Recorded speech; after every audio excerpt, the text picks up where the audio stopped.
దూత media power of news. ఇవాళ మనకు గోదావరిలో 959 టీఎంసీల నీళ్లను బచావత్ ట్రిబ్యునల్ మన రాష్ట్రానికి ముఖ్యంగా తెలంగాణ ప్రాంతానికి కేటాయించింది. మరి ఆ 959 టీఎంసీలను మనం వాడుకోవాలి కదా. ఇవాళ పైకి ఏం మాట్లాడుతున్నారు, లేదా ఇవి సముద్రంలో కలిసే నీళ్ళు అంటున్నారు. సముద్రంలో కలిసే నీళ్లు కావివి. తెలంగాణ రాష్ట్రం వాటిని వాడుకోలేదు కనుక, పూర్తి స్థాయి వినియోగంలోకి తేలేదు కనుక ఆ నీళ్లు కిందికి ప్రవహిస్తూ ఉన్నాయి. రేపు తెలంగాణ 959 టీఎంసీలు పూర్తిగా వినియోగించుకుంటే అక్కడ నీళ్లు ఉండవు. దీని వెనుక ఉన్న కుట్ర ఏంది? ఇవాళ ఇప్పటికే ఆంధ్రప్రదేశ్ గోదావరి నది మీద ట్రిబ్యునల్ వేయాలని చెప్పి సెక్షన్ 3 కింద కేంద్ర ప్రభుత్వానికి కంప్లైంట్ చేసింది. సో గోదావరి ట్రిబ్యునల్ వచ్చే లోపే ఈ బనకచెర్ల ప్రాజెక్టును త్వరితగతిన నిర్మించి, ఆల్రెడీ ప్రజాధనం ఖర్చు అయిపోయింది, ఆల్రెడీ మేము ఖర్చు పెట్టేసినాము, దీనికి నీళ్లు కేటాయించండి అని చెప్పి ట్రిబ్యునల్ ద్వారా నీళ్లు తీసుకోవడానికి ఒక పథకం ప్రకారంగా జరుగుతున్న కుట్ర ఇది. ఎట్లా సాధ్యమైతే చెప్పండి. నిజంగా 959 నువ్వు పూర్తిగా వినియోగించుకున్నప్పుడు అప్పుడు నీళ్లు కిందికి పోతే దాన్ని లెక్క తేల్చాలి. దానికి సిడబ్ల్యూసీ ఉంది, హైడ్రాలజీ ఉంది, అన్ని క్లియరెన్సులు తేవాలి కదా. ఏ క్లియరెన్సులు లేకుండా వాళ్ళు కడుతూ పోతుంటే ఎందుకు రాష్ట్ర ప్రభుత్వం మౌనంగా ఉన్నది? ఎందుకు రాష్ట్ర ప్రభుత్వం దాన్ని అడ్డుకోలేకపోతున్నది? There are many forums. నిన్న నీతి ఆయోగ్లో రేవంత్ రెడ్డి ఎందుకు ప్రశ్నించలేదు నేను అడుగుతా ఉన్నా. ఇంకా బాధ కలిగే అంశం ఏంది? 8 ఎంపీలు కాంగ్రెస్ గెలిచే, 8 ఎంపీలు బీజేపీ గెలిచే. 16 ఎంపీలు గెలిస్తే ఏం లాభం ఈరోజు రాష్ట్రానికి? బడ్జెట్లో ఏమి రాదు. మన నీళ్లను కూడా తీసుకుపోతూ ఉంటే బీజేపీ ఎంపీలు మాట్లాడరు, నా కాంగ్రెస్ ఎంపీలు మాట్లాడరు.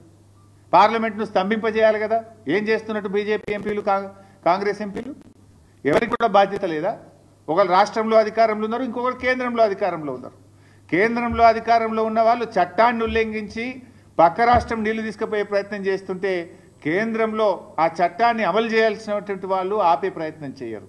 రాష్ట్రంలో అధికారంలో ఉన్న పార్టీ కానీ 8 ఎంపీలు కానీ ఇవాళ దాని మీద ఏ పోరాటం అయితే చేయాలనో, లీగల్గా కావచ్చు, చట్టపరంగా కావచ్చు, లేదా ప్రభుత్వ పరంగా కావచ్చు, లేదా ప్రజా పోరాటం కావచ్చు, దేనికి కూడా పట్టించుకోకుండా నిమ్మకు నీరెత్తినట్టుగా రాష్ట్రంలో ఉన్న కాంగ్రెస్ పార్టీ, కాంగ్రెస్ ప్రభుత్వం ఈరోజు మొద్దు నిద్రపోతున్నటువంటి పరిస్థితి ఉన్నది. ఇలా ముఖ్యంగా ఈ రాష్ట్రం నుంచి 2 కేంద్ర మంత్రులు ఉన్నారు, కిషన్ రెడ్డి గారు, బండి సంజయ్ గారు. మీకు బాధ్యత లేదా అని అడుగుతా ఉన్నా. మీరు ఈ రాష్ట్రానికి ప్రాతినిధ్యం వహిస్తూ ఈ రాష్ట్రానికి అన్యాయం జరుగుతూ ఉంటే మీరు ఏం చేస్తున్నారో నేను అడుగుతా ఉన్నా. కిషన్ రెడ్డి గారు, మీరు చాలా సీనియర్ నాయకుడు, ఎమ్మెల్యేగా కూడా పనిచేశారు. మరి మీరు సిడబ్ల్యూసీకి వెళ్ళి ఏ రకంగా గోదావరి బంకచెర్లకు అనుమతిస్తారో ప్రశ్నించరా? క్యాబినెట్ మీటింగ్లో ప్రధానమంత్రి గారికి మీరు చెప్పరా? ఇలా ఎంత దుర్మార్గం అంటే, ఏ అనుమతి లేదు దానికి. నా జిఆర్ఎంబి అనుమతి లేదు, సిడబ్ల్యూసీ అనుమతి లేదు, ఎన్విరాన్మెంట్ క్లియరెన్స్ లేదు, అపెక్స్ కమిటీ అనుమతి లేదు.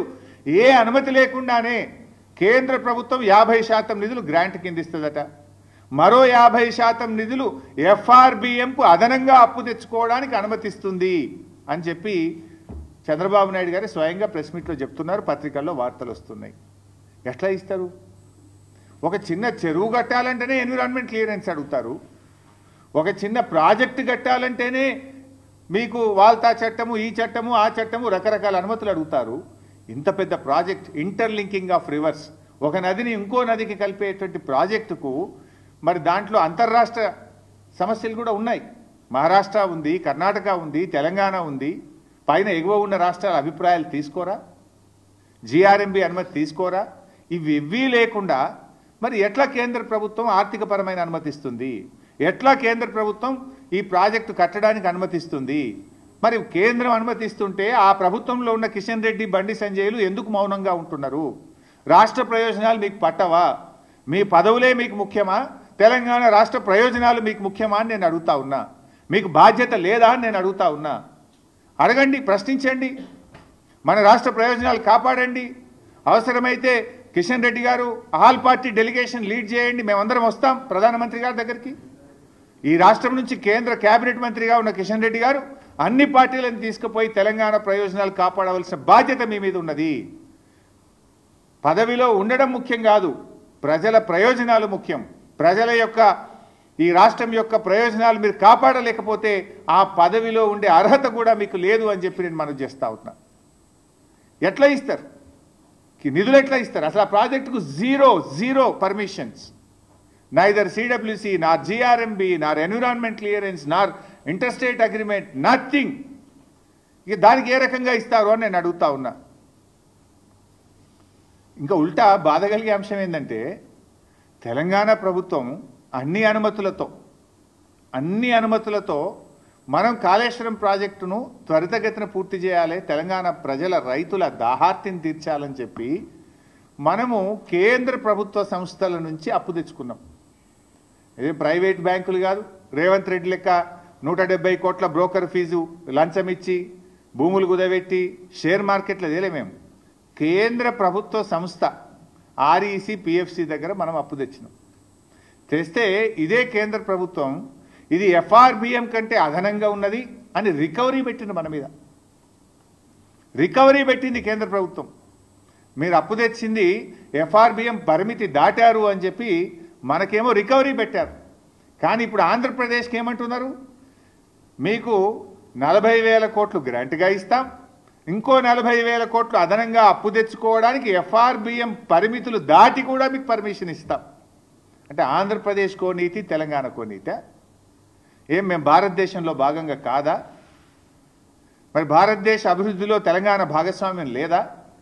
ఎందుకు తెలంగాణ పట్ల బీజేపీకి ఇంత కక్ష అని నేను అడుగుతా ఉన్నా. ఎందుకు బీజేపీ తెలంగాణ మీద పగబట్టింది అని నేను అడుగుతా ఉన్నా. ఇవాళ మీరు పోలవరం జాతీయ ప్రాజెక్ట్ ఇచ్చారు ఆంధ్రప్రదేశ్కు, సంతోషం, వి వెల్కమ్, మాకేం జలసీ లేదు. మాకెందుకు జాతీయ ప్రాజెక్ట్ ఇవ్వరు? మా పాలమూరు ఎత్తిపోతల పథకానికి ఎందుకు ఇవ్వరు? మా కాళేశ్వరంకి ఎందుకు ఇవ్వరు? మా సీతారామ ప్రాజెక్టుకి ఎందుకు ఇవ్వరు? ఆంధ్రప్రదేశ్కి ఆల్రెడీ పోలవరం జాతీయ ప్రాజెక్ట్ ఇచ్చారు. ఇప్పుడు రెండవది గోదావరి బండ్కచెర్లకు కూడా 80,000 కోట్ల రూపాయలు ఇస్తామంటున్నారు. దానికి 80,000 ఇస్తారు, పోలవరంకు 80,000 కోట్లు, దాదాపు 80,000 దాటుతుంది పోలవరం కూడా. అంటే 1,60,000 కోట్ల రూపాయలు ప్రాజెక్టుల నిర్మాణానికి ఆంధ్రప్రదేశ్కు సమకూరుస్తున్నారు. అందులో ఒక పై సంబంధమన్న తెలంగాణకి ఇచ్చారా? 1%, 1,600 కోట్లని ఇచ్చారా అని అడుగుతా ఉన్నా నేను. ఇయ్యనప్పుడు 8 ఎంపీలు బీజేపీ గెలిచి ఏం ప్రయోజనం? 2 కేంద్ర మంత్రులు ఈ రాష్ట్రం నుంచి ఉండి ఏం ప్రయోజనం? మీరున్నది పదవులు అనుభవించడానికా, ప్రజలకు సేవ చేయడానికా? ఈ రాష్ట్ర హక్కులు కాపాడడానికా?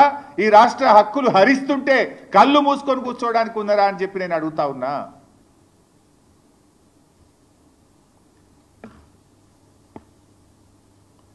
ఇలా బీజేపీ తెలంగాణకు ద్రోహం చేస్తూ ఉంది. ఇది తీవ్రమైన ద్రోహం.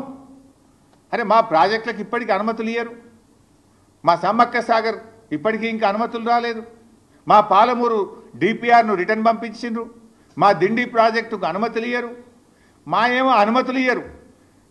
పక్క రాష్ట్రానికి అనుమతులు లేకుండా నిధుల వర్షాన్ని కురిపిస్తున్నారు, కనక వర్షాన్ని కురిపిస్తున్నారు. ఏ అనుమతులు లేకున్నా కూడా నిధులు ఇస్తాం, ప్రాజెక్టులు కట్టండి అంటున్నారు. ఇది ఎక్కడి నీతి? మరి ఈ రాష్ట్రం నుంచి బీజేపీకి ప్రాతినిధ్యం వహిస్తున్న వాళ్ళకు బాధ్యత లేదా అని చెప్పి నేను అడుగుతా ఉన్నా. ఈరోజు కిషన్ రెడ్డి గారు చొరవ చూపాలి, అవసరమైతే మీరే ఆపండి, లేదంటే అఖిలపక్షాన్ని తీసుకుపోయినా సరే ఈ గోదావరి బనకచెర్ల ప్రాజెక్టును, అక్రమ ప్రాజెక్టును నిలిపాలి, ఆపివేయాలని చెప్పి నేను డిమాండ్ చేస్తా ఉన్నా. లేదంటే మేమందరం ఢిల్లీకి వచ్చి సిడబ్ల్యూసి కార్యాలయం ముందు బీఆర్ఎస్ పార్టీ ఆధ్వర్యంలో ధర్నా నిర్వహిస్తాం. కేంద్ర ప్రభుత్వ యొక్క ద్వంద్వ నీతిని ఢిల్లీ వేదికగా ఎండగట్టామని చెప్పి కూడా హెచ్చరిస్తా ఉన్నాం. హాయ్, నేను మీ RP Patnaik. Please subscribe to Dootha media. For more updates, please subscribe Doota Media.